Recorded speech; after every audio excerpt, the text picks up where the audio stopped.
tu n'as pas le Saint-Esprit, tu n'iras pas au ciel.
Que Dieu vous bénisse.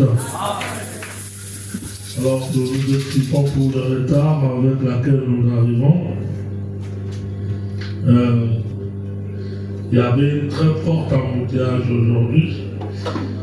Et cet embouteillage qui commençait même à partir de Pont-Matété. Alors, on a fait vraiment l'effort pour être là. C'était vraiment difficile pour moi. Là, gloire à Dieu, nous sommes arrivés. Amen. Et nous allons, sans plus tarder, ouvrir nos Bibles dans les livres de Exode.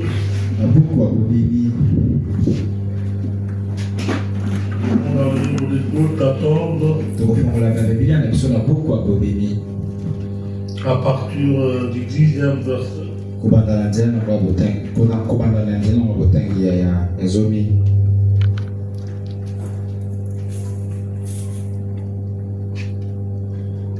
Exode 14 à partir du 10e verset. Pharaon approchait, les enfants d'Israël levèrent les yeux et voici les Égyptiens étaient en marche derrière eux. Et les enfants d'Israël eurent une grande frayeur et crièrent à l'Éternel. Ils dirent à Moïse, N'avait-il pas de sépulcre en Égypte? Tant qu'il fit besoin de nous mener mourir au désert, et que nous a-t-il fait en nous faisant sortir d'Égypte? N'est-ce pas là ce que nous te disions en Égypte? Laisse-nous servir les Égyptiens, car nous aimons mieux servir les Égyptiens que de mourir au désert.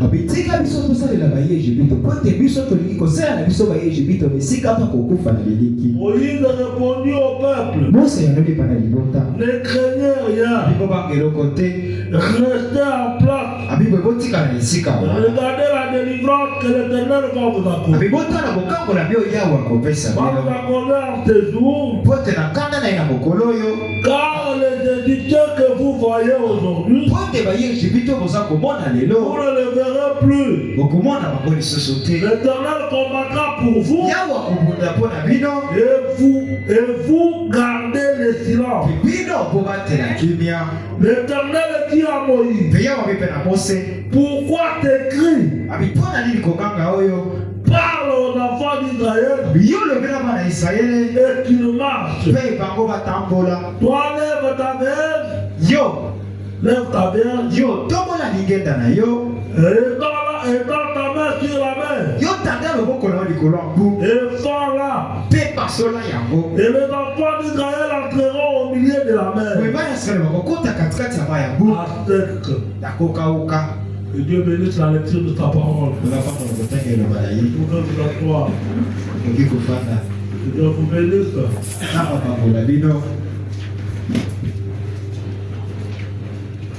La dernière leçon, il y a un petit bout là.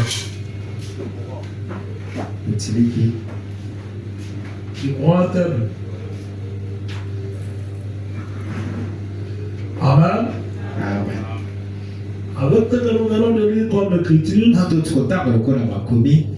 c'est quoi nous allons partager quelque chose avec lequel nous allons partir en prière. Avec lequel nous allons prier ce soir. Une exhortation.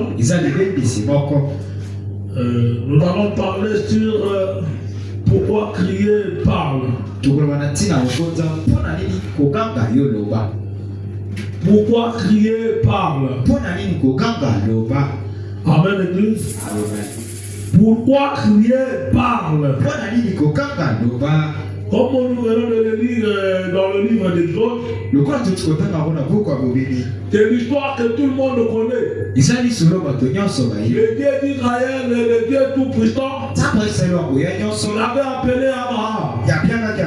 En appelant Abraham, il a fait des promesses. Et pendant qu'il était en train de marcher avec Abraham, dans le premier Exode, il a dit à Abraham que ta postérité sera en esclavagisme dans un pays. Et après ma rencontre, moi-même, je descendrai pour le faire tomber. Et après ma rencontre, Dieu lui-même est descendu pour faire sortir ses pères. Et comme Dieu ne peut rien faire sans l'homme, est parti voir Moïse. Alors il a pris cette lourde tâche qu'il a confiée à Moïse. Il a dit à Moïse, c'est rempli une mission. Pour aller en Égypte, pour faire sortir mon père. Et lorsque Moïse est parti, ce n'était pas facile pour Moïse. Oui. Parce que Moïse a grandi en Égypte. Il peut même préparer pour devenir un pharaon. Mais comme ta mère lui avait appris, c'est toi qui n'es pas un Égyptien, mais toi qui es un Juif, un jour, il a dit que c'est toi le libérateur. C'est toi qui vas libérer tes pères. Il a grandi tard. Quand il appelait un peu de maîtrise militaire, il a appelé la libération par force. Avec sa propre intelligence. Comment nous avons vu le maîtrise? Nous ne devons pas nous appuyer wana maile na bisa c'est une temi quand même pas c'est une chama mobokoli kolando na oli le wanazame bila bisonde secret Mose ya ye kama chama kilikola kati ko kamula libota no renge na ye ya ko simba kite Mose kimaki il est parti kendaki toute la maman de Moïse et les autres mais maman Mose pena basusu on était la promesse on pena kenda ka là on avait fait Abraham ton père puis moi je sais que pas de loko bako babo ko bako tina ya kwa ko zambe likia iyo pote Mose ya kiti baba kite sika Mose azobaki kasi Mose sika kitaki ya azobaki biki la simabi ila mamontre la colonne akutala kina likutia moto akutala kina nzamba batanga akutala kina loina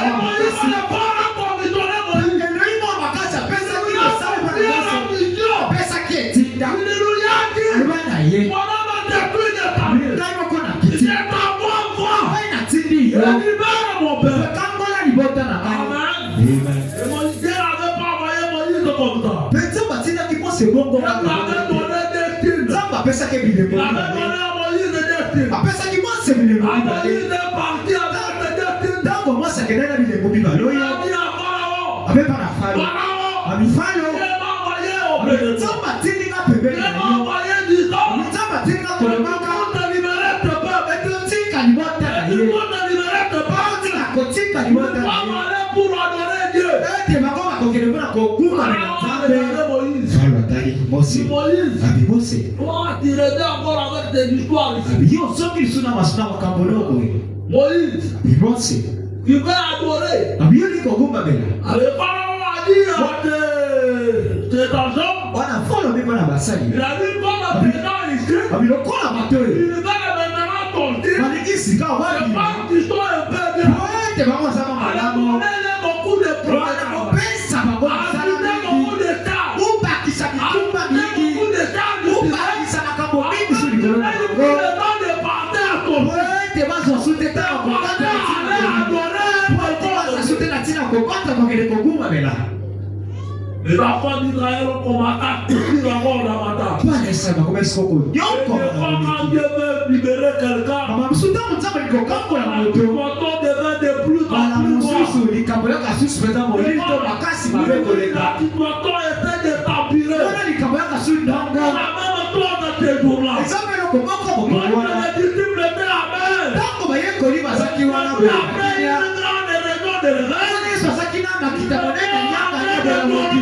Bako basaki na kata on mona. a bien dormi. Basaki na kata Et mona. les vents combattants couplés. Pepo pepe komi kofula. Les vents combattants couplés. Pepe sheko koma Il y kikofula. avait une forme de tempête de Israël. Basaki na mbonge monene On likolo. est venu dormir. Zoka isa Les nekolala. disciples comme étaient des véritables pécheurs. Ayuko nina lokwa basaki balobi bisi ya On sande. a de faire tout ce qu'ils connaissaient. Kako sana nyonso On bayeba. a appliqué leur intelligence. Bako basalelaki mayele Pour bango. donner le calmer à ta voix. Boti bameka kopekisa On mbonge. a pu calmer à ta voix. Bakokaki te kopekisa On mbonge. a pu calmer à ta voix. Bakokaki te kopekisa Ils ont mbonge. commencé à pleurer. Babandaki kolela. Ils ont eu peur. Sika À babandaki. un moment donné, Bakamwe. ils sont couvernés. Babandika. Ils ont dit, Balobi. mais pendant que nous sommes en train de mourir, Comment biso tozala les kata na mains biso. sont avec Ako nous. kwenzaje longola biso. Allez réveiller les maîtres. Ebola musabokati. Allez réveiller les maîtres. Kende kola musabokati. L'étoile de Jésus. Ko oyo na lobi. Pour les gens qui sont longtemps accablés, Pona likamata ka.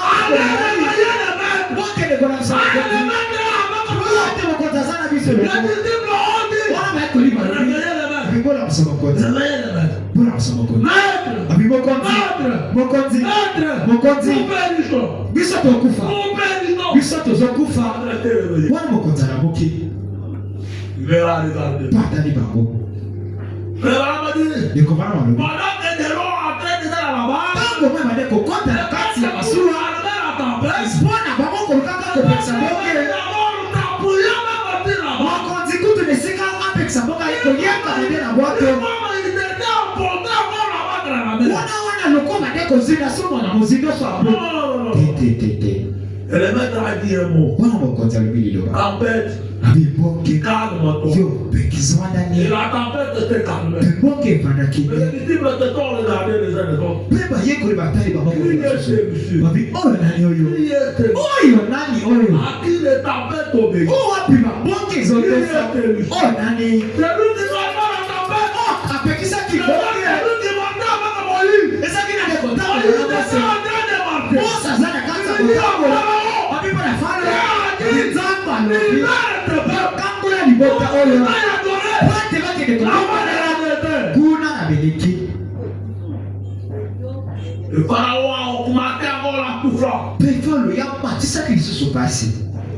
Et on commence à frapper les enfants du monde. Bakomesi kobeta bana Israeli. À un moment donné, Na ntango bakoboye. Moïse a commencé à brandir les destines. Mwana Mose akomisi kokona koloba. Alors que ces destines-là, Toka babile bobi bale wana. on lui avait donné ça. Bapesaki babile bobi bale wana. Pour emmener les enfants d'Israël à croire que Jéhovah lui avait envoyé. Bapesaki yango po ete ekuma mpona Israeli bimete yo badatindaki ye. Parce que Moïse avait refusé. Po ete Mose akoyaki Il mosala a dit wana. à Dieu, Oyoke pana Nzambe. les enfants ne vont pas croire. Abete bato e bakondima te. Mpe Nzambe alobi. Quand il a ta main Moïse, Abi yo na baboko noza na nini. bâton, Abi naza na il lenge. sera par terre. Nzambe abine ebwaka mona Il mabele. sera te transformé. Mpe yango ebalukaki nyoka. Moïse voulait fuir. Mose alaki kokima. Ne fuis pas. Abi kokima te. Pierre sera. Abi yo Il sima a yango. tenu. Sima Il est devenu yango. le bâton. Abi ezoki nzete. Après Moïse prend ta main. Sima Mose akamati sur le moko na ye. Mets tous les sels. Abi tia na se ya lipeka. Après, la main était couverte de la lèvre. Sima loboko ezwaki maladi. Moïse enlève. Maba. Mpe Remets encore. abi Mose ezokisa. Et la main était pure. Mpe azokisi loboko ezokaki. Malamu. Nzambe abi na ye. Donc tu verras pas devant les enfants du Ntango Seigneur. yo kosala makambo oyo liboso ya Israeli. À toi. Akondima na kati na Et yo. maintenant que Moïse est arrivé, Neti na ntango Mose akomaki. il a fait de toi le devant le Dieu d'Israël. Asalaki makambo liboso ya biso ya Israeli. Les enfants d'Israël ont cru. Boye bana Israeli Parce que bandimaki. les enfants d'Israël Bote bana Israeli. ne peuvent pas croire à n'importe quoi. Bakoki kondimela eloko ya bongo Ils te. à leur propre Dieu. Kani bande kondima na biso na Avec bongo. les Jéhovah Dieu. Ete yo Nzambe. Un Dieu de miracle. Azaki Nzambe alikamwa. Dès que plusieurs étaient nés en Égypte, De wana ebele kutu abotamaki na ils Ejipito. n'avaient pas connu ce Dieu. Bayibaki Nzambe wana te. Mais on leur disait, Kasi nzoka ndeko bana bango. Babi biso. n'adorons pas n'importe qui. Togumba melaka moto nini yango te. Nzambe na biso. Le Dieu d'Abraham, Nzambe Abrahama. le Dieu d'Isaac, Nzambe Isaka. le Dieu des apôtres. Nzambe Yakobo. Un jour, Mokolo il moko va nous faire sortir. akoya kobimisa Et biso nous na mokolo. attendons à notre Mpe but. tokozonga na mboka na biso. Amen l'église. Amen l'église. Amen l'église. C'était une situation un peu difficile. Ezalaki mwa likambo peta pasi. Alors ce peuple-là, Wana libota wana. Moïse a fini par convaincre Pharaon. Mose asungaki na kolonga falo. Kobimisa ye. Par la grâce de Dieu, les enfants d'Israël sont sauvés. Wana kolonga Nzambe bana esele Mais babimaki. avant que les enfants d'Israël tombent, Sibengi bana esele babima. ils ont vécu beaucoup de miracles. Bango babikaki babikamwa Ils ont mingi. vu comment Moïse a transformé de l'or en sang. Bamonaki ndenge nango Mose abongolaki mai Ils makila. ont vu comment Moïse a créé des moules. Bamonaki ndenge nango Mose akelaki Ils iba. ont vu comment les premiers des Égyptiens tombent. Bamonaki ndenge nango bana yango abayi Ejipito bakufaki. Ils ont vu toutes ces choses. Bamonaki makambo nyonso Et wana. à la sortie, Mpe na bobimi. ils étaient en train de glorifier. Baza na kati ya kopesa Ils étaient en nkengo. train de chanter. Baza na kati ya Tout le koyeba. monde était dans la joie. Bato nyonso bazalaki na sengo. Oh! Oh. C'était merveilleux. Ozalaki kitoko Oh, kaka. notre Dieu! Oh, Nzambe na biso. Jéhovah! Yehova Était un Dieu puissant. aza Nzambe wa moyo. Alors nous sommes sortis. Tala bobiso. Tout le monde était dans la joie. Nyonso bazalaki na Tout le sengo. monde était dans la joie. Nyonso bazalaki na Ils sont sengo. sortis. Babimaki. Ils ont pris le chemin.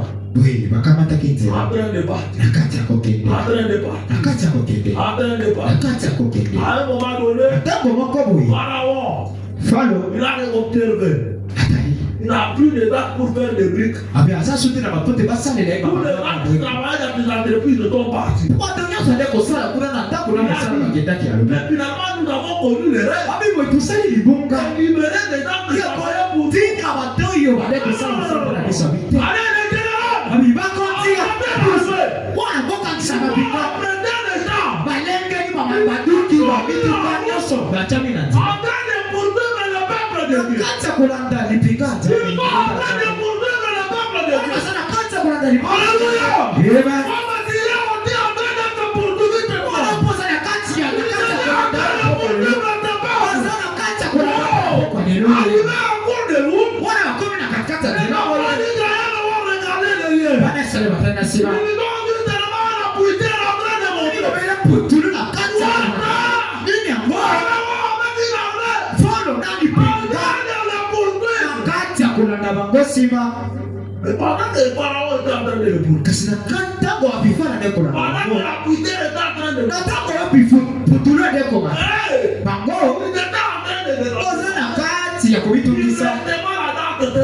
wanaboye namo kuroba wanaboye mabine katana kiyo ils ont commencé à pleurer. Tout d'un coup, ils ont oublié tout ce que Dieu a fait pour eux. Ils ont oublié la puissance de Dieu qu'ils ont mis en Égypte. Ils sont devenus maintenant les soi-disant croyants. Ils ont commencé à pleurer. Oh Moïse, t'as dit, il était nous en Égypte. C'est devenu maintenant le problème de Moïse. Comment qui se fait des bunga que nous avons Moïse. On a pas de problème. Il n'a pas de problème de Moïse. Comment on a besoin de Moïse? Lorsque tu es venu, lorsque tu es venu, il n'a pas de problème du pasteur. Là, tu es venu avec le pasteur.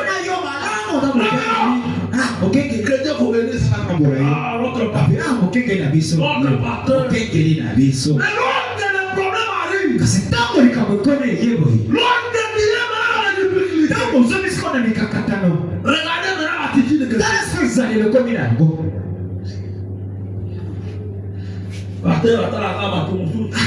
Le pasteur regarde seulement les autres. C'est devenu maintenant l'église Nabino. Combien d'églises à Bassoso? C'est ne plus ton église. Ça sous l'église à Il y a changé de langage. Au bon ni maloba, tout le monde a koloba. Les enfants d'Israël. Pas d'Israël. Ce n'était plus le temps, c'était maintenant de pleurs. Ils ont sauté ma bille comme un débile. Ils ont eu peur. Bangaki. Frère, Abraham a dit. Il y a comme un malobi. La peur de la pluie horrible. Mais l'équation me connaît. Comme on a dit, donc il y a de la pluie. Elle a dit, ma mère, c'est que l'église, elle est là. La peur a bleu. Ils ont des beaux banquis. L'église a pris ton père. L'église, ils ont des banques à connaître. L'église a peur. L'église est au banga. Mais regardez l'église d'Israël. Avec Cassimote, l'église est au banga. L'église de tout le temps. Pourquoi ma bique a tout le temps? Tout le temps ici. Pendant qu'on y a seul. Comment les dieux sont pourtant été demandés. Comment la digue n'a pas de temps pour faire ça? Qui t'a qui comment les premiers élèves sont tués. Comment la digue n'a pas de temps pour faire Koufa qui te va voir. Comment Moïse a transformé l'eau. Comment la digue n'a pas de temps pour la qui maille.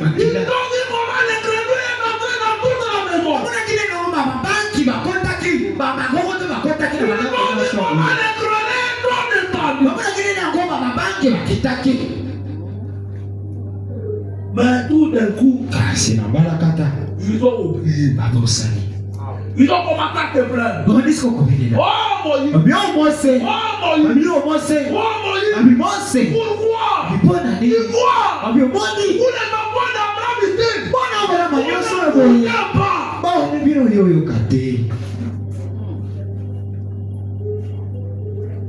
C'est devenu un problème de Moïse. Le madame a dit dans la prédication, Hébreux chapitre 3. Prêché le 1er septembre 1956. Le madame a dit ceci. Notre classe, ils ont commencé à vivre comme ça parce qu'ils n'avaient pas une histoire de... Le madame a dit, je suis au point 39. Il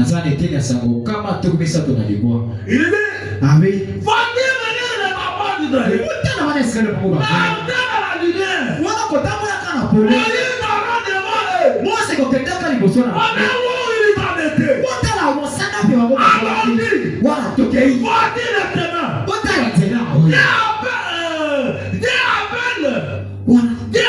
Zanda bienki. Wana tobibi.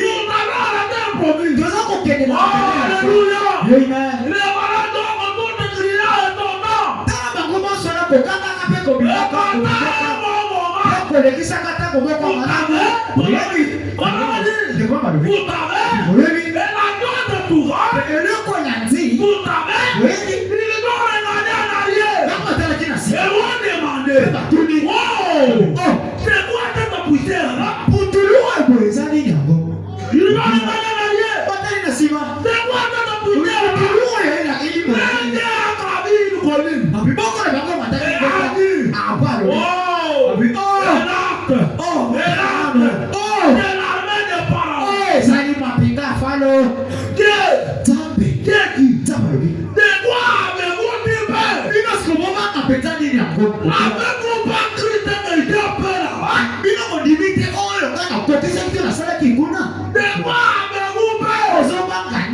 Amen.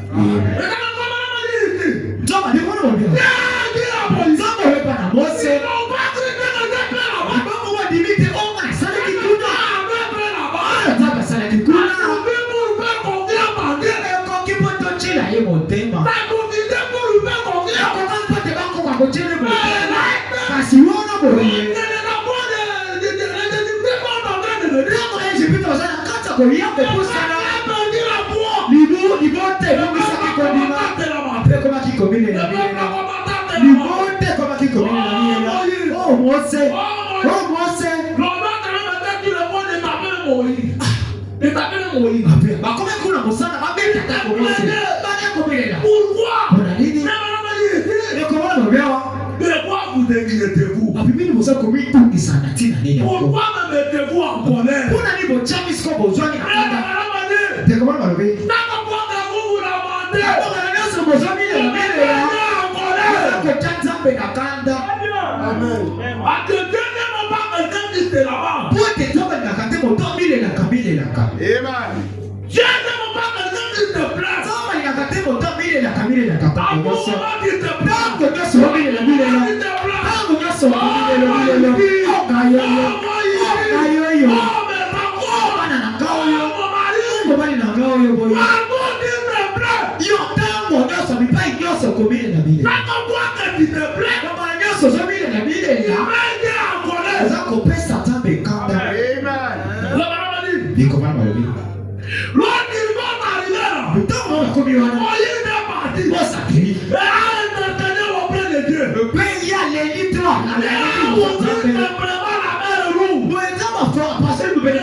petits problèmes là.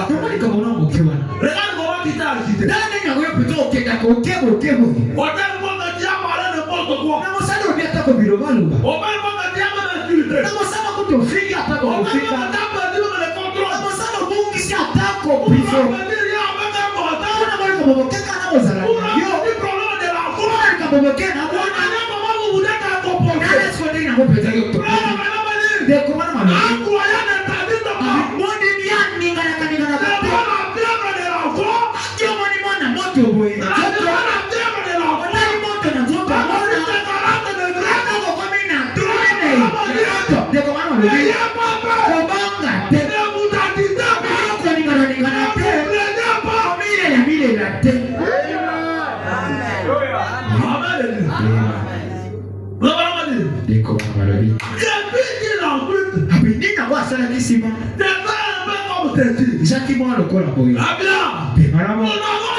Amen. Le problème là, tout qui te plaît. Le premier problème avant dans ta famille. Et que tu n'as jamais eu un autre problème plus grand que celui-là, tu l'as qu'il montait. Et que là que tu avais qu'il montait. C'était pas tes propres défauts.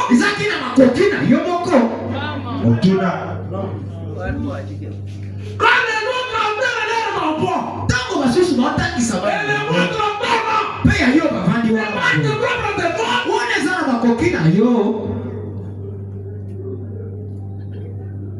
Quand les enfants des autres sont devenus des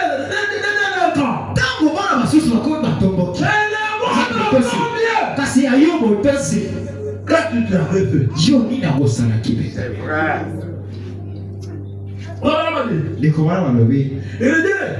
Nous l'avons démonté. On n'adora plus. Oui. Frère Abaramani. On ne vous trompe pas. Nous devons devenir chrétiens.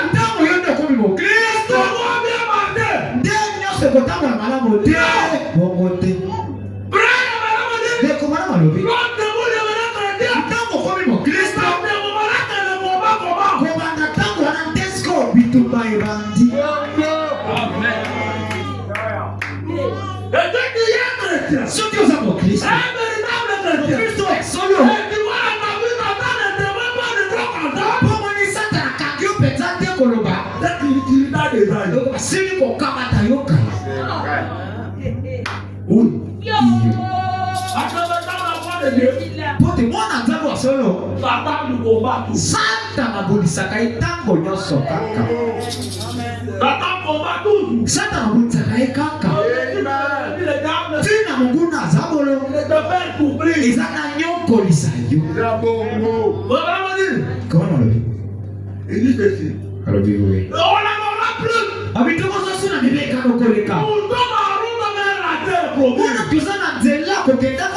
Voyez-vous, pouvez-vous vous imaginer cela?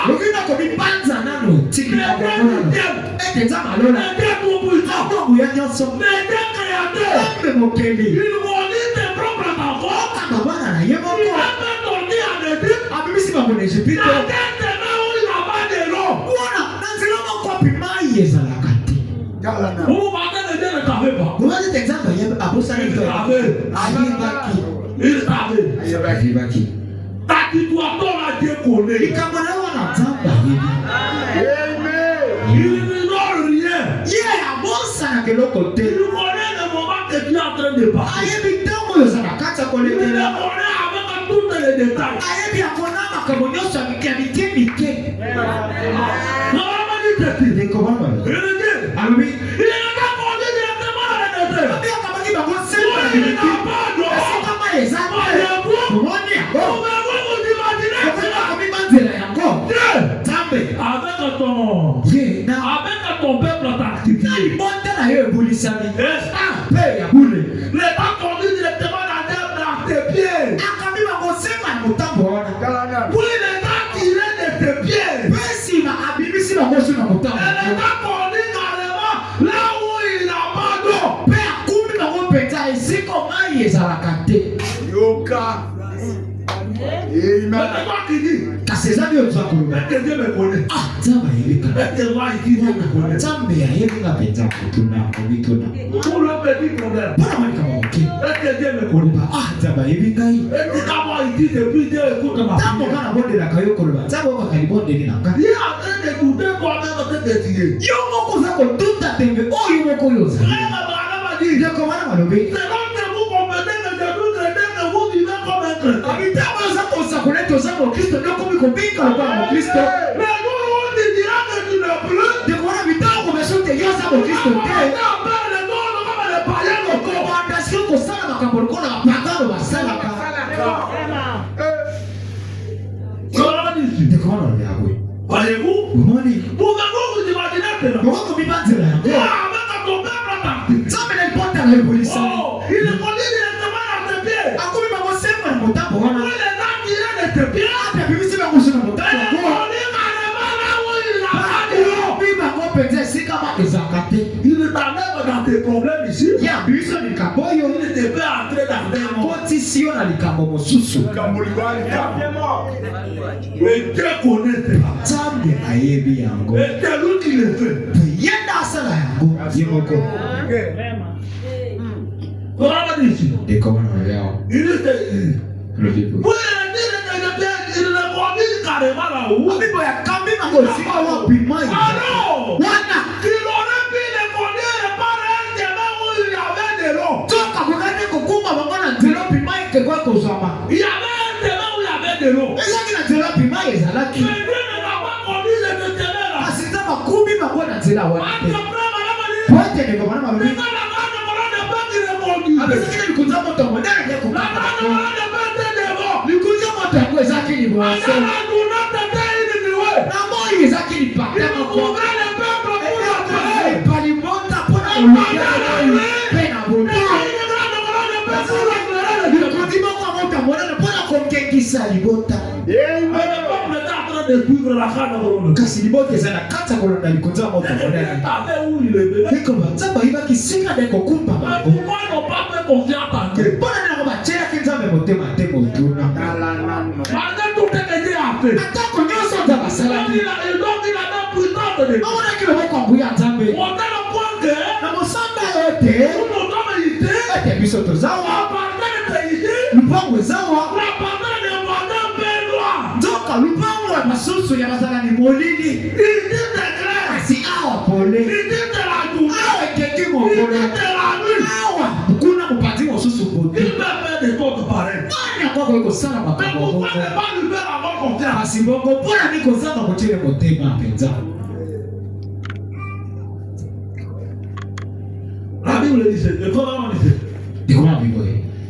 Alors tu aurais pu le conduire par un chemin où il y avait de l'eau. wana kwa kokumba bango na nzela wapi mai ezalaki. Alors il aurait pu créer une rivière tout le long du chemin. wana kwa kokela mo luboku to mai moko boye na nzela. Tout le long du chemin. wana na katikati. Il avait voulu. ya alingaki yango. Il aurait pu faire en sorte que akoki kosala ete cette montagne éclate de joie.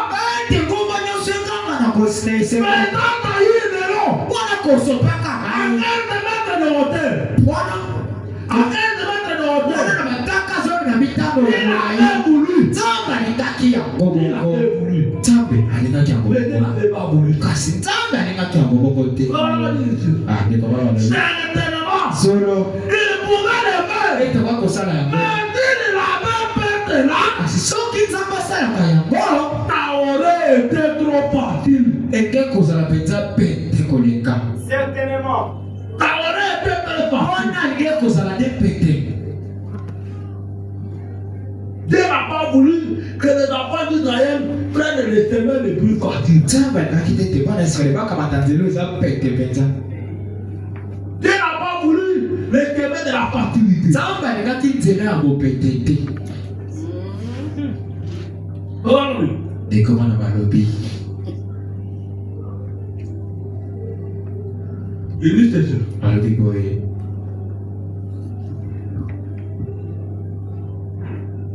Personnellement. Solo.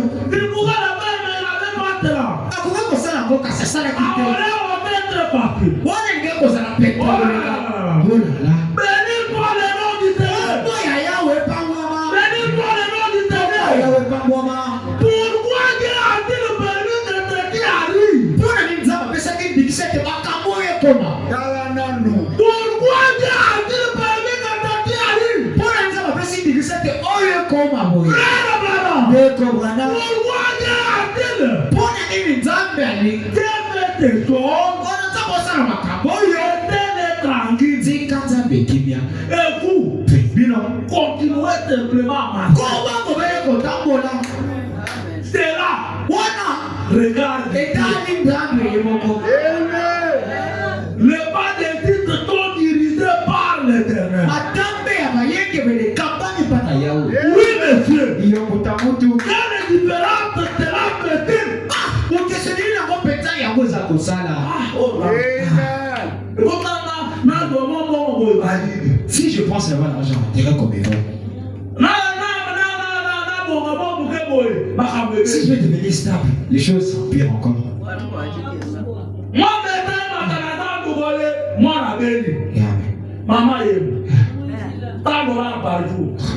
Dollar kama na mokolo mpona kofuta na l'hôpital.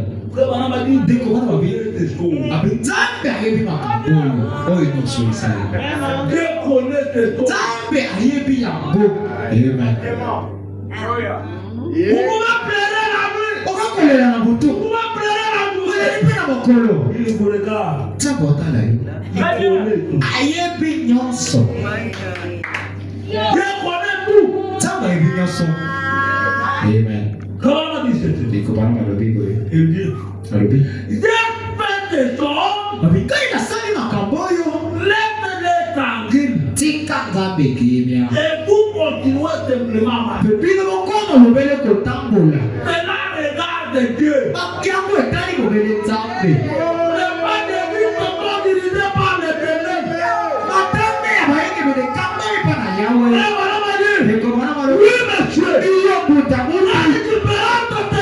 Oyo mokeni mokeseni na mwana kweza kosala. Ongena bukisi biso na kaso. Ndeko bana. Bukisi biso na kaso. Oh mabiloko na ngai. Wana ndeko bana mobile go. Oh ndeko bana bukisi biso na kaso. Ndeko bana mobile. Ndeko bana.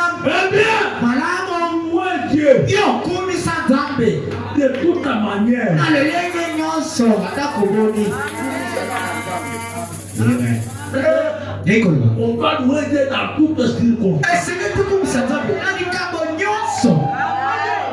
Moi que mon enfant est allé là-bas. Tango mwana nga alali kuna na l'hôpital, nakumisi nzambe atakobongo. On ne peut pas agir comme des païens qui ne connaissent rien. Esenge ti kosala comme lokola bapakano bayebi eloko te. On va faire rien que païen. Wana mopakano. Louer Dieu en toutes circonstances. Kumisa nzambe na likambo nyonso. Les enfants n'ont pas mangé. Bana balie te. Louer Dieu. Kumisa nzambe. Il nous connaît. Ayebi. Amen. Très bien. La maman dit petit. Comment on dit boy? Il dit. Alobi. Louer Dieu. Kumisa nzambe. De toute manière. Na atakoboni. Oh. Nzambe asali boy. Une tempête a détruit ma maison. Oh, ma maison est inondée. Là, on a cassé ma maison. De comment on le vit? Bénissez Dieu de toute manière. Attends comment on pas mon là na yotambe. En disant rien qui peut arriver que Dieu ne connaît pas. On t'attend pour le monter que ça les mazanga nzamba. Maintenant le voudront. On te montre qu'on t'a quoi sabino. Quand tu faisais le père là. Tant qu'on a kubungi ça. Il était capable de te dire ne vais pas là tu vas faire le père. Nzambe ezana makoko mbele ko ça va Il être a dit que tu vas faire le père. Tiki yo bungi ça. Il nous connaît. Ayebi. Amen. Amen. Il connaît. Ayebi. Il dit ceci. Abibo. Bénissez Dieu de toute manière. Abibango na nzambe L'éternel ata a donné. Yahweh besi. L'éternel a répondu. Oye yawa zui. L'éternel doit bénir. Ofa Yahweh pangoma. Amen. Continuez simplement à marcher. Konga mubele kotambola. Iyo. On commence à écouter les gens. Izate bana soko yo On kama. a dit les deux de Branham. Ah obaki tara. Ilo obaki On tara. a dit que Wamena quand yo. on croit au deux de Branham, on ne peut pas perdre un enfant. Lokoyo ni makanja mabrema kubungisa bona te. On a dit que quand on croit au deux de Branham, on ne peut pas tomber. Babi tango dibeta bana bako ko sanga musala te. Bamena On bako. a dit que quand on croit au deux de Branham, on ne peut pas dormir à tomber. Babi ne te tango dibeta bana bako ko langa zala te. Bamena bongo. Branham a dit. De comment on fait? Il dit ceci. Allo biboy. Continuez simplement à marcher. Komba mubele kotambola. Où est pour la gloire de Dieu? Ona nyose zane pona kembo nzambe. Dieu sait ce qu'il veut. Nzambe yebi oyo aza kosala. Dieu par les eaux. Basusu na nzela mai. Et par l'inondation. Basusu bazinde na mai. D'autre part la rue le riz de Brême. Basusu na nzela ya wana bapota toba bimekano. Vous devez savoir. Mais c'est quel moyen là? Lorsque Pierre a posé la question à Dieu. Pete la tuli motule pala Yesu. Pona koyeba. Abilibota. Abilibota tu. Tosundali Nous Yesu. servir. Pona tola Et dayo. nous allons. Biso to muzali na Et go. nous allons. Yesu abia ayano lewe. Vous aurez des mains. Bokoza. Vous aurez des mains. Bokoza batata ba Vous mama. aurez des terres. Bokoza na ba Vous mama. aurez des biens. Bokoza ba biloko. Et vous aurez aussi des biens. Kasi bokoza pe bimekano. Vous aurez des persécutions. Bokoza usope ba minyoko. Mais les gens, ils ont des maisons. Bako bato balingi Ils badako. auront des coups. Balingi nyonso. Mais les Hébreux ne veulent pas. Kasi mimekano balingi na bango yango te. Les Hébreux ne peuvent partir de la parole de Dieu. Mimekano eza pe teli ya liloba na Nzambe. Oui. Iyo. Amen. Iyo. Christ l'a promis. Kristo ye amezwaki Nous mimekano. aussi, nous avons le promis. Biso mpe tokozwa D'une mimekano. manière et d'une autre. Ata kolenge mosusu to mpe mosusu. Iyo. L'autre Mosusu. devait faire attendre que lui pour manger que du piqué. Nzambe akokosala ete ye mpo teli ya ifo mpenza yoka place ya poka. C'est Dieu qui a permis. Nzambe napesi ndengisa. L'autre on dit pour porter un habit, un bon habit comme ça, difficile. Mosusu mpe mpo otala telema malamu boye pasi. Dieu connaît. Nzambe ayebi. Il connaît. Nzambe ayebi. Le Branham dit Ndeko wana babelo ye. certains par les eaux, Oye basusu na et nzela mai. par l'inondation, Wana kozita na d'autres mai. par les rues de Brême, Basusu bapota mpe et bimekano. d'autres par les sangs. Kasi biso na nzela makila. C'est ainsi qu'il nous conduit. Eza nde bongo Nzambe akambaka biso. Amen. Iyo. C'est ainsi que Dieu nous conduit. Bongo nde Nzambe akambaka biso. Amen. Et tu veux dans le temps, mon temps est terminé. Kai na yese na ngonga Nous ntango na allons yese. continuer Dieu vouloir. Tokokoma soki na Vraiment, Iyo. Dieu. Ndeko wana Le babelo. péché pardonnable. Lisumu alibisamaka te Il liteya. a complété le 24 octobre 1954. Lite te mokolo ya tukimani na mine mosanza zomi. C'est tout en fait en toi. Naza leteni ya sango tukumisa. Wanga be Christ Fils. Nzambe na biso abiboye. Entendez. Abiko banzanano. Amen. Kozanga kobanga. Les plus grands fléaux Molodi ya qui monene. existent dans l'église chrétienne Eza aujourd'hui, l'église ya bokristo lelo. c'est la paix. Eza kobangi. Amen. Et la raison pour laquelle les gens ont peur, Tina wapi bato basobanga. c'est parce qu'ils n'ont pas été enterrés correctement. Eza pote bango balakisaki malamu mpenza te. Et ne sont pas établis correctement sur l'évangile. Mpe bango mpenza bachambi te mpenza likolo ya liloba malamu malamu. Ça me maintenant vous là. Vous avez appris cela. Devant n'importe quel type de contact, ne crée pas. Ne te plains pas. Zabongo. Dieu a dit à Moïse, mais Moïse, je t'ai remis tout le pouvoir. Je t'ai remis tout le pouvoir. Je peux l'ennemi de le prendre avec moi. Atikelo musala. Moïse, prononce la parole. Quand le problème arrive, Dieu ne vous a pas donné de plaire pour lui adresser. À ne pas déjà quand vous priez en pleurant que ta témoignage de Dieu sera contrepartie avec vous.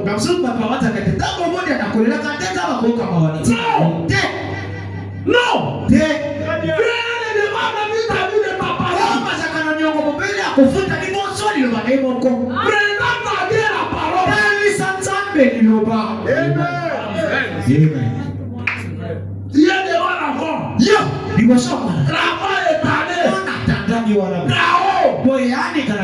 Non, non. En tant que croyant, ne peut pas m'agiter. Parce que la parole me dit. Je dois prier, poser les mains à l'enfant. Je crois la condition de ma catégorie. Comment l'identité d'un croyant.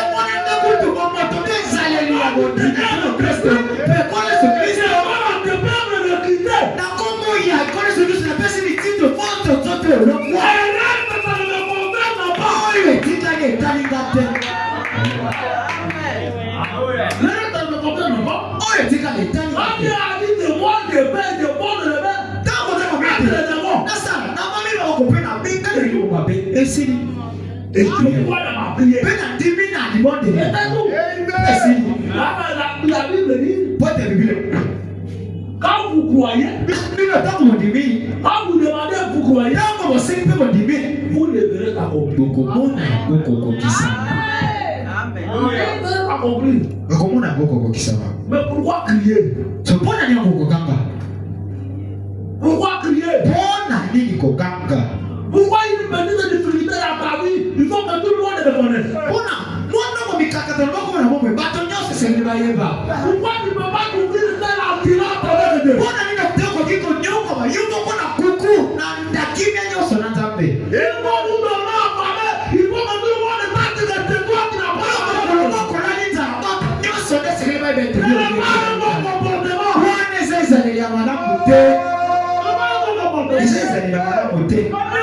Apprenez à vous prendre en charge.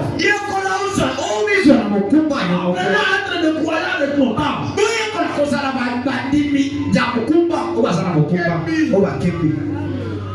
Et ne pas les gens pour dire qu'il est pas là, tu parles là. Ils n'ont jamais donné de solution à tes problèmes. Qu'est-ce que Dieu lui veut? Dieu veut que lorsque le problème t'arrive, mets-toi à genoux.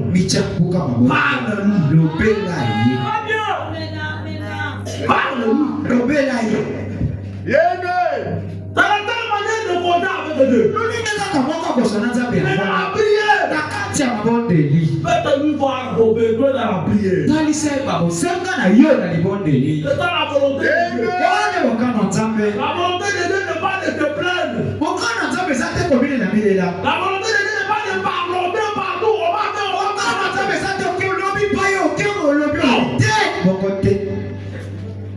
Il n'a pas de vertu à toi. Il n'a pas de vertu. Voilà ma vie. Il y a une voie à laquelle il a pourvu. Quand la dernière citation, on va prier. Voilà ma vie.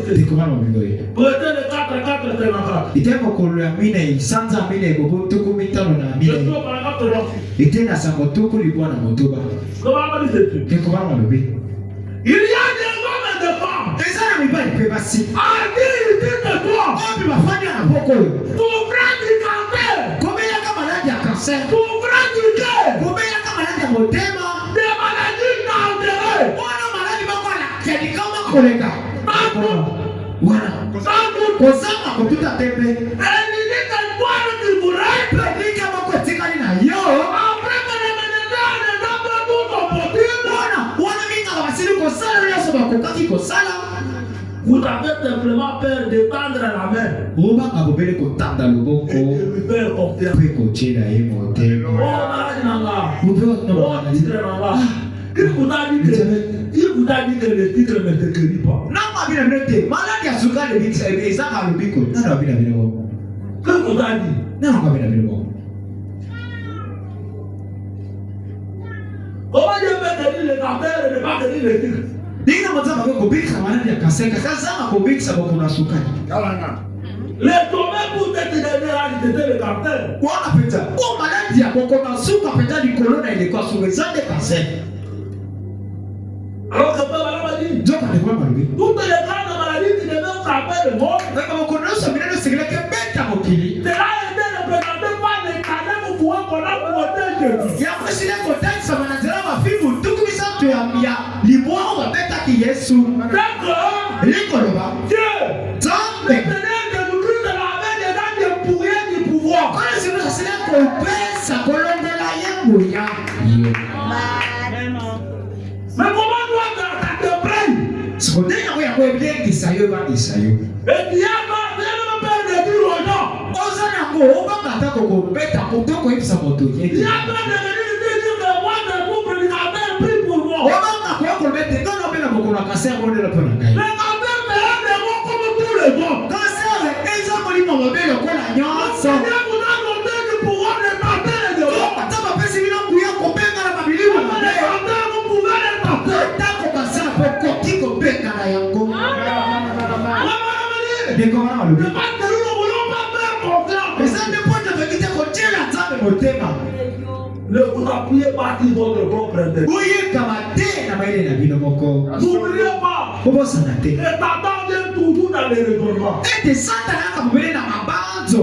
Satan vient toujours dans les raisonnements. Satana akamubele na kukanisa. Mais Dieu est toujours dans ta parole. Kasi nzamba akamubele na kanisa liloba na ekaka. Voilà, voilà, voilà. Ndeko mwana wa Donc, lobi. vous voulez faire quelque chose. Tango yoni kosala eloko moko. Et vous avez commencé à avoir des trucs. Obani kozala mo batembe na kati. Peut-être là de côté. Chai yango mobandi. Peut-être là de côté. Chai. Nous allons faire des mobandi. mots. Tokotelema likolo. N'ayez pas peur. Bobaka te. La gardien de la vie ne peut me défendre. Okotisa nzambe na momekano moko akotalisa bokasi. De la victoire dans laquelle vous êtes là, Ata okolika mopi ozwami wana. Dieu connaît. Nzambe. Dieu connaît. Nzambe ayebi. Parle-lui. Lobela ye. Il connaît la victoire dans laquelle tu es. Nzambe ayebi likambo oyo ozwami. Il est le même état de tout content. Ye aza mokonzi ya ntango mpe na makambo. Il connaît tout. Ayebi nyonso. Il connaît tout. Nzambe ayebi nyonso. Ta maladie, Dieu le connaît. Bokono na yo wana Nzambe ayebi yango. Les difficultés financières que tu as là, Wana mikakatano na oyo etali misolo oza na yango. Dieu le connaît. Nzambe ayebi yango. Maintenant que vous êtes dans cet état-là, Bakususu na ntango wana. donc c'est tout. Ah. Yo. Que Dieu lui-même connaît. Nzambe moko ayebi yango likambo. Vraiment, là, on a dit une histoire, il dit, Lekolo beti solo moko alobi. il dit, Dieu, Nzambe. il est en train de parler d'une histoire. Wana ane kobeta solo moko ane kobana kobeta. Abi. Il est en train de marcher. Ye ane kotambola. Vous allez demander à Dieu. De wana yo kotuni pa na Nzambe. Vous voyez les empreintes de Dieu sont comme des rois. Wana matamba ya Nzambe kozalaka liboso. Les vôtres sont en train de le suivre. Basusu na kati ya kolandaka esima. Les autres sont en train de le suivre. Basusu kolandaka De esima. la même manière que les enfants d'Israël étaient en train de suivre la colonne de Wana feu. nange bakopende bana esangane kolanda La likunza. parole dit que derrière le Seigneur. Wana ba bango azaki pesi na À un kolo. moment donné, Kasi bango bakomi na ntango on moko. voit les empreintes de tes pieds à toi. Bamoni su te matambe yango On liboso. voit les empreintes du Seigneur. Bamoni matembe ya kolo Yesu Tu Kristo. répondras à la question. Wana kotuna motuna. Seigneur, Abikolo. et il dit, ne vois pas mes empreintes. Bango matambe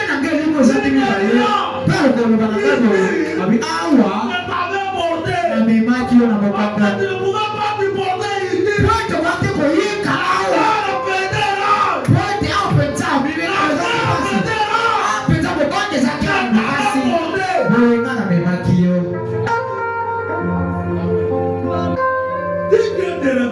Soki nza bakubolisi yo. Pourquoi il ne veut pas te donner cette idée là? Pona nini tina nina nikite kopesa yo loko yo liki. Il demandera plus de la. Okosenge susu angote. Nous, Biso. nous n'avons pas de main. Lobi to evite. Mais Dieu connaît tout. Kasi nzamba ebimenso. Il connaît les âmes que nous arriverons dans une année. Nzamba bi loko kona biso. Ndu amako liboso. Il connaît que nous allons arriver demain après demain. Ebi okokoma biso lobi kuna koleka. Rien n'est raté devant nous. Ye liboso na eloko moko te bombana. En même temps, mon père. Ye kozalaka tata malamu. Il est temps de donner notre don dans tes mains. Ayebi bubele kopesa eloko kitoko kwa na mwana na ye. Ndeko mama lobi. Nous étions en train de rater mes balles. Mwana ndeko kata mandefu na ngai. Mon petit enfant donné pour venir. Mwana na mwana mwana ngai Joseph mokeko na ngai. Papa donne-moi de l'eau, tu me rates. Papa pesa kape na okata mandefu na ngai. Ozalaka tata ya malamu. Abakaite kopesa yango mpo na mwana ngai Joseph. Pote mpo na ye yango eza motuya te. Ezali mpo na ye na motuya moko te. Ye aza na mandefu te yango na motuya. Ekomi nzokisa na komikataka. Nzambe lokola kozalaka tata na biso. Ebi ntango nini yango yo kozolo kosokolo. Bozala na bubaki te. Bolengalenga te. Bomilela te. Bomilela te. Boyobela Nzambe. Ana. Ye amilelaki. Liboso mobali ni wana komilela. Ntango nyonso komilela.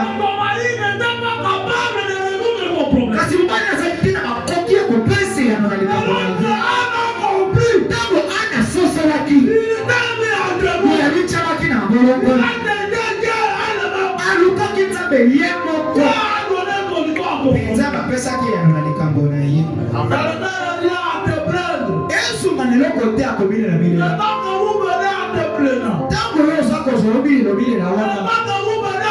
Ntango oza kolekisa na kobetaka masolo.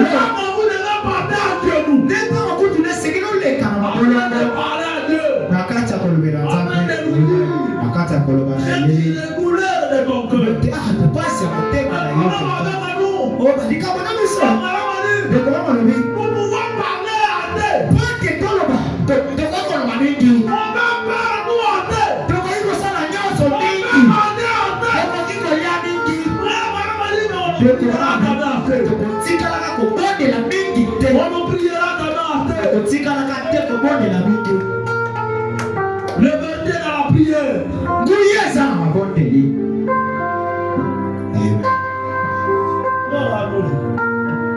Otika biso loyembo.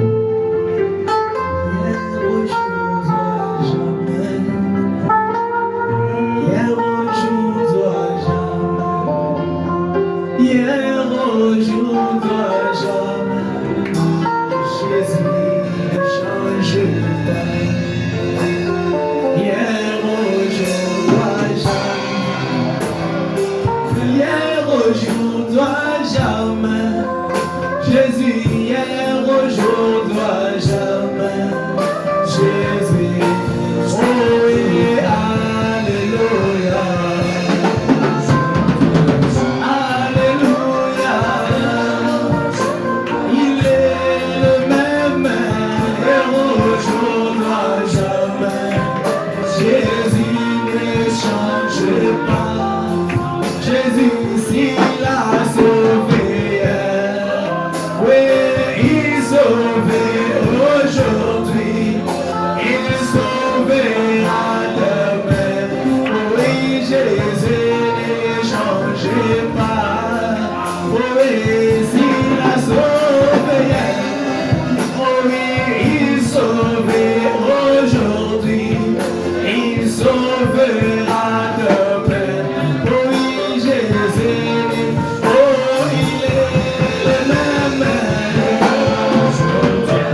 Yes,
le frère, j'ai confiance. Pour que je puisse prier pour que tu je crois en toi. Je te fais confiance. Car toi, Jésus, tu peux changer.